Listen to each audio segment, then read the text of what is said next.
साथियों, सबको नमस्कार। सभी का स्वागत है श्री राम कोचिंग के ऑनलाइन प्लेटफॉर्म पर।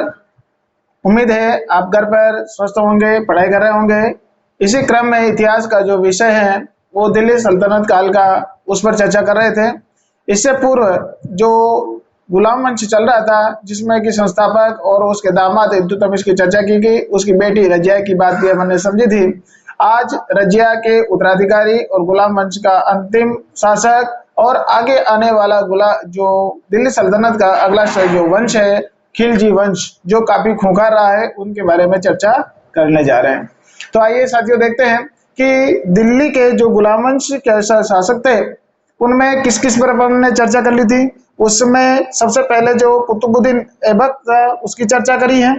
उसके पश्चात जो हमने चर्चा करी थी इल्तुतमिश की, और इल्तुतमिश के पश्चात जो हम चर्चा करने जा रहे थे वो कौन थी? रजिया। और रजिया के पश्चात जो शासक आएगा वो कौन होगा? इसमें रजिया की जब बात आई थी, रजिया पहली मुस्लिम शासिका है। रजिया सुल्तान कहलाई। इसने अपने प्रशासनिक कार्य के लिए जो है अपने दिनचर्या, अपने क्रियाकलाप और वेशभूषा को भी बदल दिया था। और रजिया का जो शासनकाल है काफी सीमित है, और वो सीमित कितना है? 1236 से लेकर 1240 ईस्वी तक का। लेकिन महिला होने के कारण, ये कमियां होने के कारण इसका शासन लंबा नहीं चल सका। ये जो कुछ इसके सहयोगी थे या जो दरबारी लोग थे वो इसको शासक नहीं देखना चाहते, बनना थे। तो इससे पहले जो इल्तुतमिश का पुत्र था आराम शाह, उसको शासक बनाया गया। लेकिन रजिया की कमियों को देखकर जब भटिंडा के शासक एदगिन और अल्तुनिया, इन्होंने जब ये गद्दारी करी तो इसका शासन चला गया। और अंत में जो आपने देखा था कि भटिंडा के शासक के साथ अभी जब विवाह कर लिया था और बाद में दिल्ली की तरफ बढ़ी तो इसकी हत्या कर दी गई। कब? 1240 ईस्वी में। अब हम देखते हैं कि रजिया जो है किसकी पुत्री है? वो ये पुत्री है इल्तुतमिश की। और इल्तुतमिश जो था, इसने जो है इनके सहयोग दरबार में जो है सहयोगियों का एक 40 लोगों का संगठन बनाया था, जिसे चहगान कहते हैं। ये चहगान इसके काम आया क्या? नहीं आया, क्योंकि जो दरबारी इसके जो लोग थे, इसमें जो सम्मिलित लोग थे वो भी काफी अपनी महत्वाकांक्षा रखते थे, और एक महिला के अधीन जो है शासन चलाने में ये भी अपने मन में हिचकिचाहट रखते थे। आगे चले तो इसी रजिया की हत्या हो जाने के पश्चात दिल्ली में जब अराजकता फैली तो किसको बनाया जाए? तो उसमें इल्तुतमिश के दूसरे पुत्र जो बहराम शाह था, इसे बहराम शाह को शासक बनाएगा। अब बहराम शाह को शासक, ये काफी अयोग्य था, लेकिन जो है नाममात्र का शासक रहा। लेकिन जब इसके जो 40 के जो लोग थे वो काफी महत्वाकांक्षी और कूटनीतिज्ञ थे, इन्होंने बहराम शाह को भी पद से हटाकर एक ऐसे बूढ़े और धार्मिक व्यक्ति को शासक बनाया। उस के कारण कि ये लोग, दरबारी लोग जो है आराम से उसका फायदा उठा सके। जो इल्बरी तुर्क का एक राजा था या सैनिक था, जिसका नाम था दोस्तों क्या? नासिरुद्दीन महमूद। नासिरुद्दीन महमूद ये इल्बरी था, तुर्क था, लेकिन ये क्या था? एक धार्मिक व्यक्ति था। और धार्मिक व्यक्ति होने के कारण जो है इसका फायदा दरबारी लोग उठाना चाहते थे। धार्मिक प्रवृत्ति का जो है पता ये चलता है, ये काफी वयोवृद्ध था, बूढ़ा था, और बूढ़ा होने का फायदा दरबारी लोग उठाने लगे थे। अब इनके जो सहयोगी जो था, वो सहयोगी कौन था? उस सहयोगी का नाम था दोस्तों नासिरुद्दीन बलबन। गयासुद्दीन बलबन भी कहलाता है। ये बलबन जो शासक था, इस बलबन ने क्या किया है? कूटनीति के द्वारा जो इस नासिरुद्दीन की कमजोरियों का पूरा फायदा उठाया। रजिया के उत्तराधिकारी के क्रम में जो नाम आती, चर्चा आती है, वो नासिरुद्दीन की आती, नासिरुद्दीन महमूद की। ये धार्मिक व्यक्ति था, अपने राज्य नाम मात्र का ये कुर्सी पर बैठता था, लेकिन सारा संचालन किसके द्वारा होता था? बलबन के द्वारा होता था। और बलबन जो है कड़ा माणक प्रदेशों का जो है इक्तेदार भी था, और वहां की जमीन का और सैनिकों का जो है अपने साम्राज्य और अपनी कूटनीति के उपयोग के लिए पूरा उपयोग करता था। नासिरुद्दीन महमूद नाममात्र का शासक जो दिल्ली में बैठा करता था, और इसका जो है जीवनचर्या या अपना जो दैनिक दिनचर्या या जो है वो धन भी वेतन के रूप में ना लेकर ये क्या करता था? अपने स्वाभाविक वृत्ति के आधार पर या तो कुरान की नकल करके लिपिबद्ध करके ये कुरान की कॉपी बेचकर अपने जीवन का भरण पोषण करता था परिवार का, या यह टोपी सिलकर, बताया कि टोपी सिलकर उसको बेचकर जो पैसा मिलता था उसके द्वारा अपने परिवार का गुजारा चलाते थे। राजकार्य के लिए अपने पैसे की जरूरत थी तो वो करते थे। लेकिन इस समय जो है प्रशासनिक जो केंद्र किसके था, बलबन के पास था। बलबन को इस समय जो है आखुर के पद पर जो है बिठा दिया गया था। उसके बाद जब इसका पद बढ़ा तो पद बढ़ने के बाद जो है इस बलबन ने कूटनीति के द्वारा क्या किया कि अपनी पुत्री का विवाह भी किसके साथ कर दिया, इस नासिरुद्दीन महमूद के साथ कर दिया। अब बलबन जो है काफी आयु में छोटा था और इसकी जो पुत्री थी उस पुत्री का जो विवाह है उस विवाह किसके साथ कर दिया, नासिरुद्दीन महमूद के साथ कर दिया।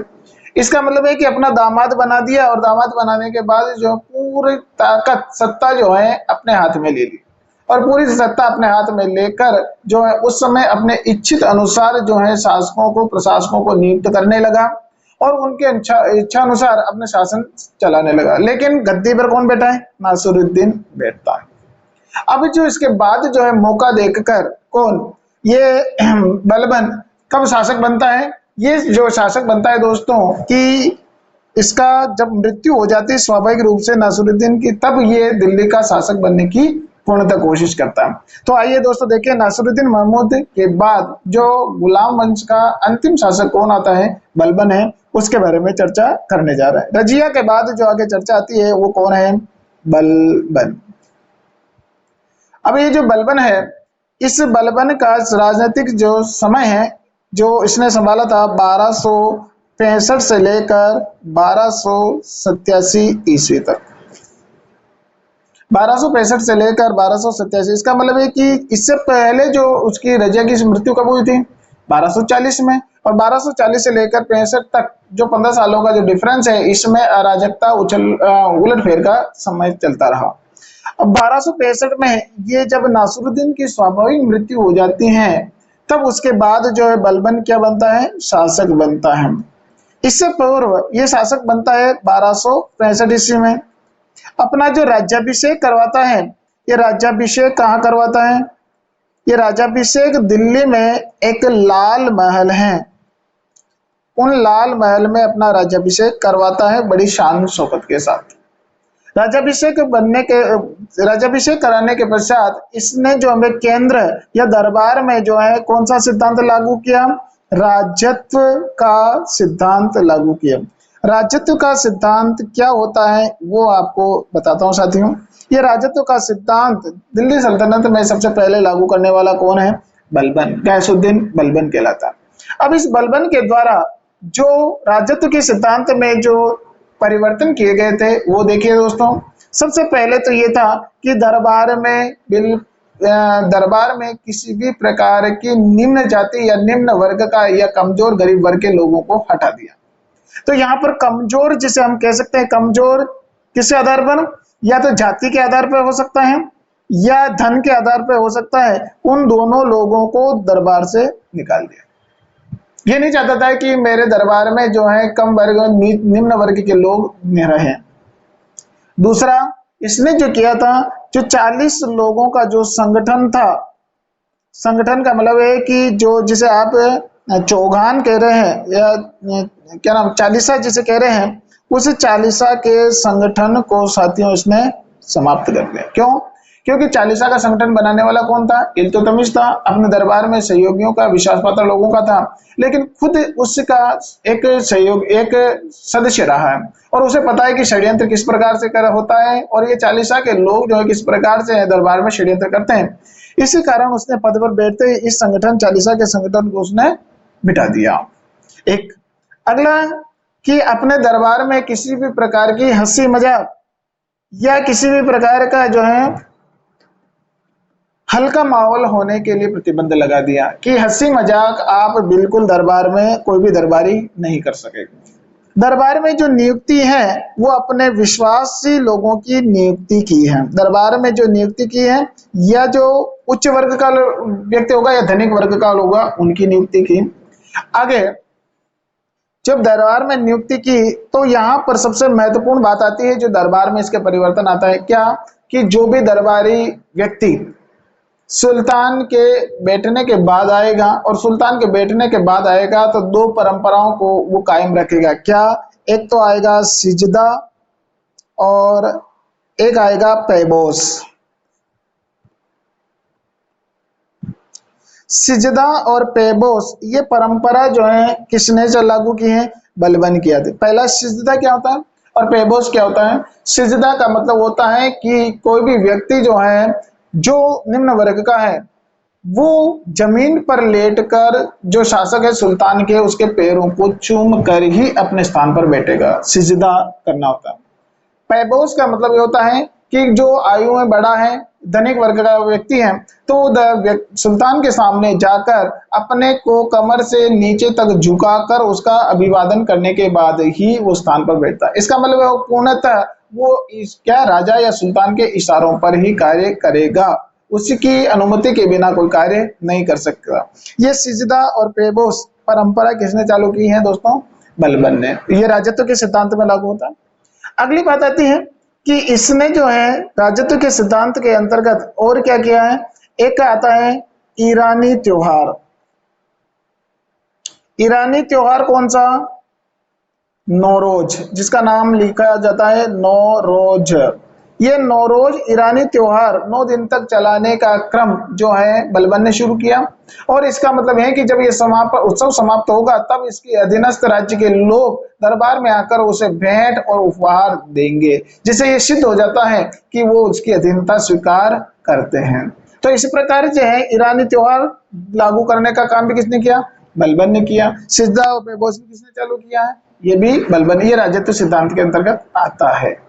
आगे चले कि इस बलबन के द्वारा जो आगे के जो सुधार किए गए वो क्या था? बलबन के समय एक मंगोल आक्रमण हुए थे। मंगोल आक्रमण जब हुए थे तो चंगेज खां के पोते ने किया था। चंगेज खां का जो पोता था उसने आक्रमण किया, और उन चंगेज खां के जो आक्रमण करने वाले लगभग 400 मंगोलियन लोग थे, जिन्होंने इसकी अधीनता स्वीकार करके अपने मुस्लिम धर्म में क्या हो गए थे? दीक्षित हो गए। इन्होंने इस्लाम को स्वीकार कर दिया, और इस्लाम स्वीकार करने के पश्चात इनको जो है इन मंगोलियन जो लोग थे मंगोलियन, इन्होंने इस्लाम स्वीकार कर दिया, तो इनको क्या कहा जाने लगा? नवीन मुसलमान। और नवीन मुसलमान जो है इनको कहा जाने लगा, और इनका जो है आवास कहाँ बनाया या इनको जो निवास कहाँ बनाया? दिल्ली के बाहर। दिल्ली के बाहर इनको निवास दिया गया, और दिल्ली के बाहर अपनी बस्ती बनाकर ये रहने लगे, और क्या कहलाए? नवीन मुसलमान कहलाए, जो मंगोलियन लोग थे। ये किसकी अधीनता स्वीकार करते थे? ये बलबन की अधीनता स्वीकार करते थे। एक और बात, जब ये आक्रमण हुए थे, जो भी ये राज्य के लोग जो सर उठाते थे, स्वतंत्रता घोषित करते थे, उनके प्रति सशक्त आक्रमण करके उनके प्रति जो नीति इसने चलाई थी राज्यों के प्रति या मुसलमानों के मंगोलों के प्रति, उस नीति का नाम है दोस्तों लौह और रक्त की नीति। बलबन जिस कारण कुख्यात है, प्रसिद्ध है, वो कौन सी नीति है? लौह और रक्त की नीति के कारण प्रसिद्ध है। एक नीति और आएगी, लहू और तलवार की नीति, वो अलाउद्दीन खिलजी के नाम से आती है, लेकिन इससे पहले लौह और रक्त की नीति जो है किसके लिए प्रसिद्ध है? बलबन के लिए। इसने क्या किया है? जो मंगोल और ये लोग जो थे, जो आसपास निवास करने लगे थे, उस कारण जो है उन्होंने मंगोलों का दमन करने के लिए इस प्रकार की नीति अपनाई थी। आगे चले, बलबन जो है अभी क्या होता है, इसका बड़ा पुत्र था, वो बड़ा पुत्र पर ही, केवल इसके बड़े पुत्र पर ही विश्वास करता था, और बड़ा पुत्र जो है मंगोलियन आक्रमण बाद में भी होते रहे, और मंगोलियन आक्रमण के दौरान क्या हो गया? शहीद हो गया या उसकी मृत्यु हो गई। और उस पुत्र का नाम था दोस्तों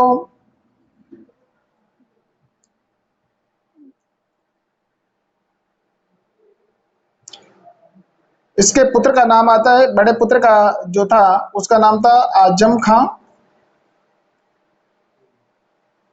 या उलूग खां। ये जब उल्लूक खां, आजम खां जब ये मारा जाता है, तब उस मारा जाने के कारण इसने बलबन जो है काफी कमजोर हो जाता है और इस उल्लूक खां को जो है एक उपाधि देता है, किसकी? शहीद की उपाधि देता है। अपने बड़े पुत्र उल्लू खां जो है शहीद हो जाने के पश्चात उसको उपाधि से विभूषित करता है। अंतिम समय में अपने पुत्र शोक के कारण, अपने पुत्र के जो है उसके याद में खोए जाने के कारण बीमार रहने लगा और 1287 ईस्वी में इसकी क्या हो जाती है दोस्तों? मृत्यु हो जाती है। और मृत्यु हो जाने के पश्चात जो बलबन का मकबरा है, ये बलबन का मकबरा कहाँ बना हुआ है? ये मकबरा बनाया गया है दिल्ली में। और ये दिल्ली में कहाँ पर बना है? ये आता है दोस्तों महरौली में। महरौली का जो लौह स्तंभ जिसे हम पहले पढ़ चुके हैं गुप्त काल में, उसका महरौली वाला जो क्षेत्र है वहां पर इसका मकबरा बनाया गया है, जो कि प्रारंभिक जो सल्तनत कालीन कला का उत्कृष्ट नमूना भी कहलाता है। इससे पूर्व की जो बातें कि जो आपके कुतुब मीनार हैं, मदरसे हैं, वो काफी उससे व्यवस्थित रूप से बन चुके थे। अब हम बात कर रहे हैं कि ये जो बलबन की मृत्यु होती है 1287 ईस्वी में, उसके बाद जो है गुलाम वंश की स्थिति क्या बनती है? मैंने कहा था कि गुलाम वंश में 4 प्रमुख शासक पड़ेंगे। उसमें पहला जो था वो कौन था? कुतुबुद्दीन ऐबक, दूसरा इल्तुतमिश, तीसरा रजिया सुल्तान और चौथा कौन है? बलबन। और बलबन की जो मुख्य मुख्य नीतियां और उनके जो कार्य थे वो अपन ने पढ़े। अब बात करते हैं कि इसका उत्तराधिकारी बलबन का, क्योंकि इसे अपने पुत्र के शोक में जो है ये काफी कमजोर हो जाता है और उसके बाद जो है प्रशासनिक रूप से ध्यान नहीं दे पाता है और इसके उत्तराधिकारी भी कमजोर होते हैं और वो भी क्या नाम अपनी नीतियों पर कायम नहीं होते, प्रशासन को सुचारू रूप से नहीं चला सकते, इसलिए जो इसके अधीनस्थ लोग थे वो षड्यंत्र करके शासक बन जाते हैं। तो गुलाम वंश का अंतिम शासक कौन होगा और इसका उत्तराधिकारी कौन होगा? उसका नाम है दोस्तों केकूबाद।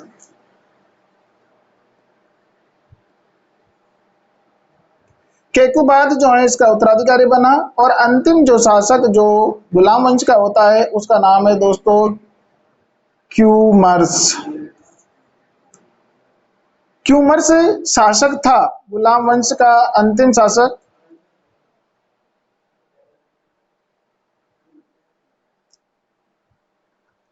क्यूमर्स इस समय जो है दरबारी लोग षड्यंत्र करके अपना नेतृत्व अलग रूप से बसाना चाह रहे थे। उस समय जो है कड़ा और मानकपुर या सिंध का जो क्षेत्र है वहां का जो सूबेदार है वो कौन था? उस सूबेदार को आगे करके इसकी हत्या करवा के शासक नियुक्त कर दिया जाता है। तो यहाँ का सूबेदार जो था उसका नाम था जलालुद्दीन खिलजी। जलालुद्दीन खिलजी, ये जलालुद्दीन खिलजी जब ये सूबेदार था, इसको नेतृत्व देकर इसने मौका देकर किसकी हत्या करी?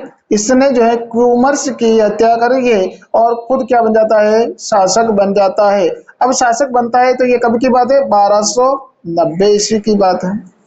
और 1290 ईस्वी में ये जो है यहाँ पर एक नया परिवर्तन आता है। वो क्या है कि यहाँ इसके साथ गुलाम वंश जो है वो क्या हो जाता है? वो समाप्त होता है। तो एक नया वंश जो शुरू होता है वो वंश कौन सा होता है दोस्तों? खिलजी वंश शुरू होता है। अब इस खिलजी वंश का संस्थापक कौन होगा? जलालुद्दीन खिलजी होगा। और कब बनेगा? 1290 में। किसकी हत्या करके? क्यूमर्स की हत्या करके। तो आइए हम देखते हैं अगला जो राजवंश आता है इसका सल्तनत काल का, वो कौन सा है? खिलजी राजवंश। खिलजी राजवंश के बारे में पढ़ने जा रहे हैं कि खिलजी राजवंश की स्थापना कैसे हुई। सामान्य रूप से आपने देखा था कि खिलजी वंश, अब इसके बारे में इतिहासकार क्या कहते हैं। खिलजी वंश जो है इसका शासन काल का समय है 1290 से लेकर 1320 ईस्वी। 1290 से 1320। कितने साल? मात्र 30 साल का शासन है। सबसे जो दिल्ली सल्तनत काल का सबसे छोटा शासनकाल, छोटा शासन काल का समय माना जाता है। छोटा शासन काल का मतलब ये है कि जैसे 5 राजवंश हैं, 5 राजवंशों में सबसे छोटा शासन रहा था खिलजी, लेकिन सबसे ज्यादा प्रसिद्ध और जो प्रश्न की दृष्टि से भी देखा जाए तो सबसे ज्यादा महत्वपूर्ण कौन सा है? खिलजी राजस्थान के इतिहास के लिए भी महत्वपूर्ण कौन सा होगा? वो खिलजी राजवंश होगा। अब इसमें देखते हैं कि खिलजी राजवंश के प्रमुख शासक कौन होते हैं। मोटा मोटा रूप से प्रकाश डालें तो इसके 2 ही शासक आपके खास जो देखने हैं, एक तो है जलालुद्दीन खिलजी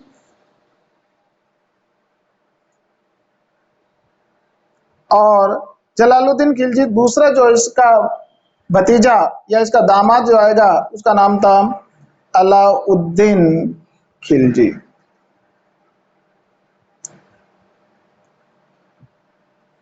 अलाउद्दीन खिलजी और जलालुद्दीन खिलजी के कारण ही नाम क्या पड़ा? खिलजी राजवंश। एक इसका शासनकाल देखें 1290 से लेकर 1296 ईस्वी तक, मात्र 6 साल का समय। इसी प्रकार हम देखें अलाउद्दीन खिलजी का भी बहुत लंबा समय नहीं है, 1296 ईस्वी से लेकर 1316 ईस्वी तक का शासनकाल। अब बचता कितना? केवल 4 साल का शासन होता है और उसमें भी अलाउद्दीन के खिलजी के 4 उत्तराधिकारी होते हैं, सॉरी 2 उत्तराधिकारी होते हैं, 2-2 वर्ष का शासन करते हैं और उस कारण जो है ये अंत में 1320 ईस्वी में समाप्त हो जाता है। दोनों उत्तराधिकारी जो होंगे उनकी भी चर्चा करके इस वंश को भी समाप्त करेंगे। तो सबसे प्रारंभ में हम देखते हैं कौन सा? खिलजी वंश का पहला संस्थापक कौन है? जलालुद्दीन खिलजी। अब जलालुद्दीन खिलजी के बारे में महत्वपूर्ण घटनाएं क्या क्या हैं उस पर प्रकाश डालते हैं। तो देखते हैं दोस्तों, अलाउद्दीन खिलजी से पूर्व किस प्रकार की प्रशासनिक व्यवस्थाएं थी?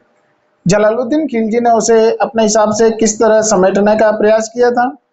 और खिलजी वंश को इतिहासकार खलजी क्रांति भी कहते हैं।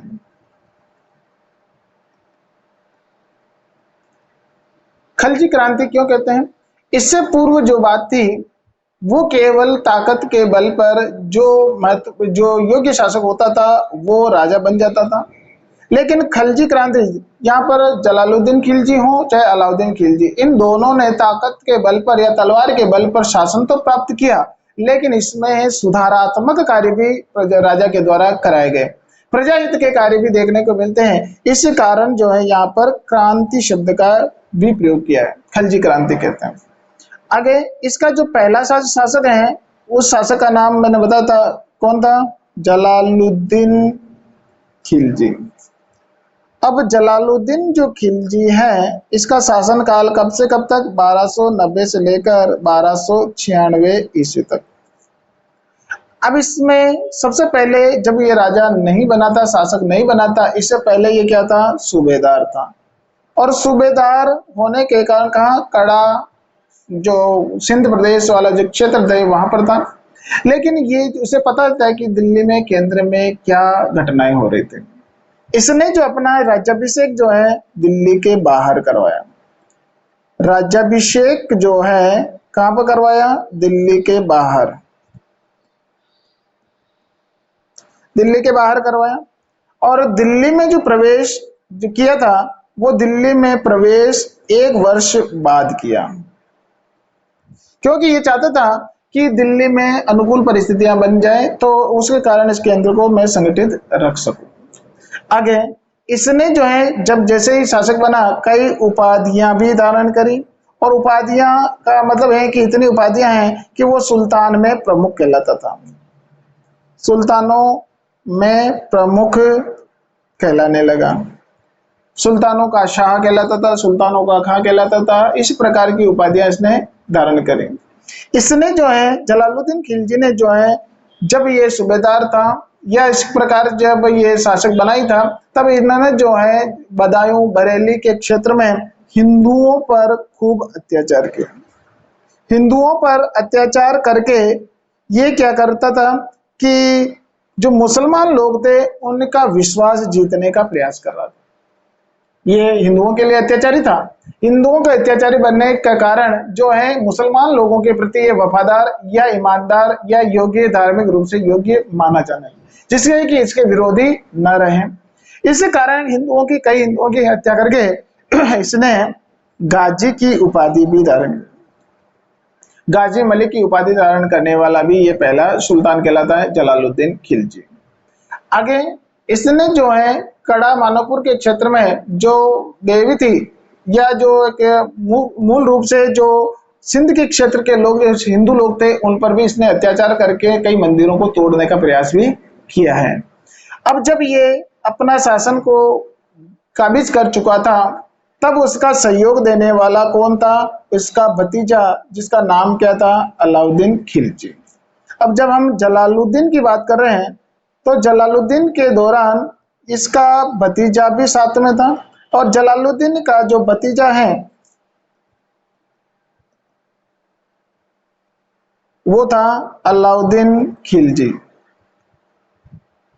इस अलाउद्दीन खिलजी को जो है दक्षिण भारत पर आक्रमण करने के लिए भेजा, और वो दक्षिण भारत का जो है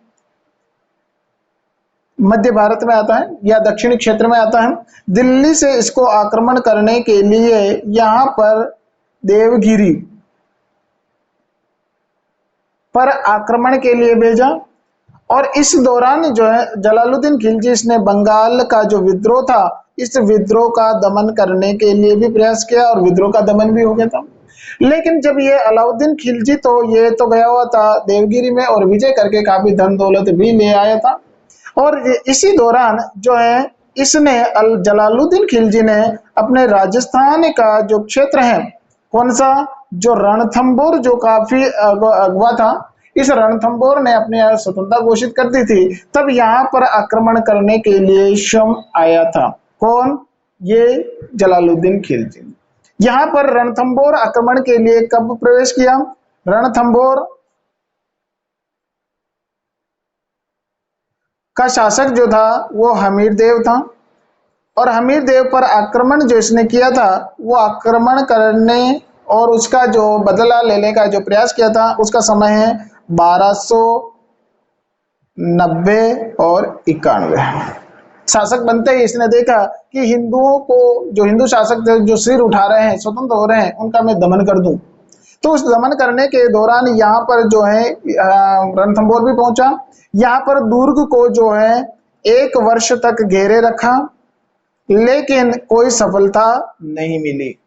जब ये वापस अपना 1 वर्ष के पश्चात जो है वापस घेरा उठाकर दिल्ली की तरफ चला, तब इसमें एक कथन कहता है, और वो कथन क्या है दोस्तों? जो काफी लोगों के द्वारा जो है उदाहरण दिया जाता है, और ये प्रश्न बनता है राजस्थान के इतिहास से संबंधित भी हो, चाहे वो भारत के इतिहास से संबंधित।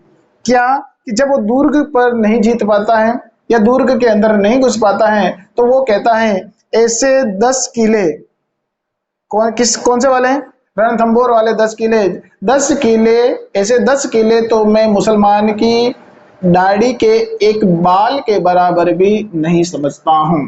पुनः सुने, ऐसे 10 किले तो मैं मुसलमान की दाढ़ी के एक बाल के बराबर भी नहीं समझता हूं। यहाँ पर दोहरी बात हो गई कि ऐसे किलों को तो मैं तुच्छ मानता हूं।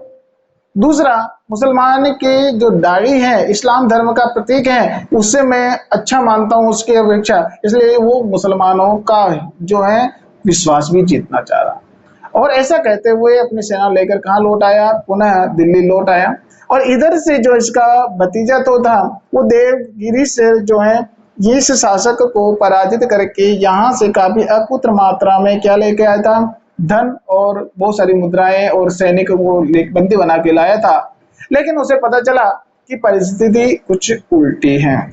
1296 में जब ये वापस अलाउद्दीन खिलजी आया था, तब क्या होता है कि इसने देखा कि सारी विजय का काम और नेतृत्व तो मैं संभाल रहा हूं, और इधर जो मेरे चाचा जी हैं या ससुर बन चुके थे, वो इस प्रकार की जो है विश्वास जीत कर केवल एक झूठी दिलासा दे रहे हैं लोगों को। तो इसके मन में लालच आया, और लालच आया तो ये क्या था कि जलालुद्दीन खिलजी को धोखे से इसने हत्या करके अगला जो शासक बन जाता है, वो कौन बनता है? अलाउद्दीन खिलजी। इसका मतलब है इसकी हत्या होती है।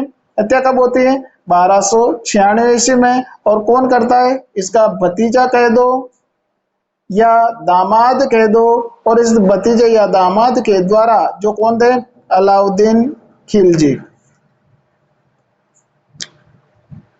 इस अलाउद्दीन खिलजी के द्वारा जलालुद्दीन की क्या कर दी जाती है, हत्या करके अब कौन शासक बनता है, अब वो शासक बनता है अलाउद्दीन खिलजी। और अलाउद्दीन खिलजी के बारे में आप जानते हैं, काफी जो है प्रजाहित के कार्य कराने में, प्रशासन को व्यवस्थित रूप से चलाने में, या बहुत सारे जो हिंदुओं पर अत्याचार करने के कारण या कट्टरपंथी होने के कारण कुख्यात भी हैं, विख्यात भी हैं।